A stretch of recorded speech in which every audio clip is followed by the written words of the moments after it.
हुमायूं साहब, इंतखाबी अमल के हवाले से आपकी अब एक्सपेक्टेशंस क्या हैं? क्योंकि पीटीआई के लोगों को बहुत मुश्किलात का सामना है। क्या पार्टी इंतखाबात में हिस्सा ले पाएगी? देखिए ये सवाल मेरे ख्याल में चीफ जस्टिस साहब, सुप्रीम कोर्ट के वो सारे जजेस ख़ास तौर पे जिन लोगों ने ये कहा है कि मतलब बीवी से बात कर सकते, टीवी पे बात नहीं कर सकते, उनको इस चीज़ पे नोटिस लेना चाहिए। अगर वो इस चीज़ का वेट करेंगे कि जब तक मैं जाके दस्तक नहीं दूंगा, तो अपनी खिड़की से बाहर देख रहे हैं कि कत्ल हो रहा है जमहूरियत का, वो खिड़की से बाहर देख रहे हैं कि हमारे वर्कर्स जो कि वर्कर्स को छोड़ें, उनके लॉयर्स को उठा रहे हैं। मतलब अगर मैं कैंडिडेट हूं, आप मेरे लॉयर हैं, आप मेरे लिए पेपर्स लेकर जा रहे हैं, वो आपको उठा के लेकर जा रहे हैं। मेरी तो बात छोड़ दें, वो they are not even sparing the messenger. वो कहते हैं ना, डोंट किल द मैसेंजर, वो कहते हैं ना, साले मैसेंजर को भी मारना है।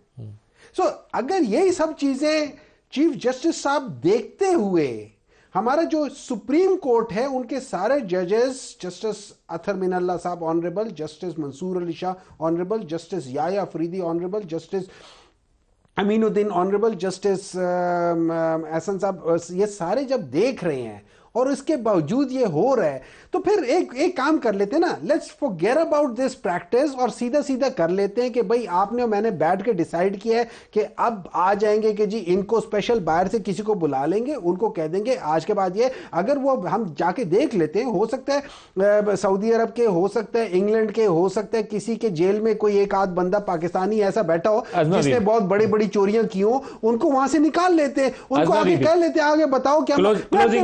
एक मिनट नहीं, लास्ट में 2013 क्लोजिंग रिमार्क्स अज़मा बीबी। देखिए, मुझे बिल्कुल हैरत नहीं हुई कि सेनेटर साहब ने सब ऑनरेबल जजेस के नाम लिए, सिर्फ चीजें से सब पाकिस्तान को ऑनरेबल नहीं कहा। उनके लिए वो इशारों कनायों में बातें करते रहे, और ये नई बात नहीं है।